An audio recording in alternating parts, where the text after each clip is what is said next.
ورحمۃ اللہ۔ وعلیکم السلام۔ جیسے امید کرتا ہوں اللہ آپ کو سلامت رکھے اور دین میں اضافہ فرمائے۔ اس کے بارے میں سوال کے بارے میں رہنمائی فرمائیے۔ یہ جو بکری کا بچہ ہوتا ہے، یہ نر کا، بھیڑ کا یا بکری کا، ان کے ماں بھی ہے اور بہن کا ہے، بہن بھی ہے بکری کا، یعنی بہن بچہ اس کا نر کا رکھنا جائز ہے؟ جو اس کے ساتھ بھی جاتا ہے، جو بچہ ہوتا ہو جاتا ہے، یہ نر کا بچہ رکھنا جائز ہے؟ اس کے ماں بھی ہے، بہن بھی ہے اور رشتہ دار، یعنی بکری کا، بھیڑ کا، اس جانوروں کا رکھنا ایسا جائز ہے یا گناہ ہے؟ اس کا رکھنا بھی حرام ہے یا اس کا؟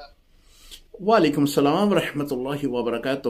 جو سوال آپ نے بیان کیا، آپ پوچھنا چاہ رہے ہیں کہ ایک بکری ہے، اس کا نر بچہ رکھنا اس بنا پہ کہ یہ جوان ہو کر جو ہے وہ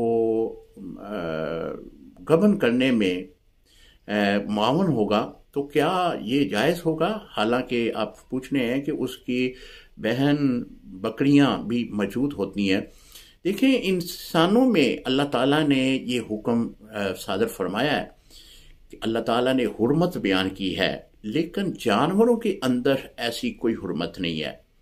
اگر کوئی بھی نر اپنی بہن، یعنی جو اس کے ساتھ پیدا ہونے والی فیمیل ہے، اس کے ساتھ وہ گبن کی صورت بیان کرتا ہے، یعنی وہ جو جس کے ساتھ وہ حاملہ ہو جائے وہ جنسی تعلق جو ہے وہ قائم کرتا ہے، تو اس میں شرعاً کوئی مضائقہ نہیں ہے، یعنی یہ گناہ کی صورت نہیں ہے۔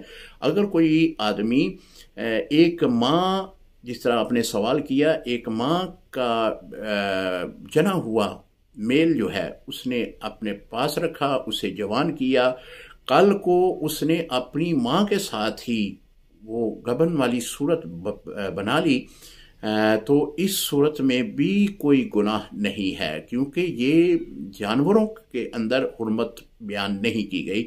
السلام علیکم ورحمۃ اللہ وبرکاتہ۔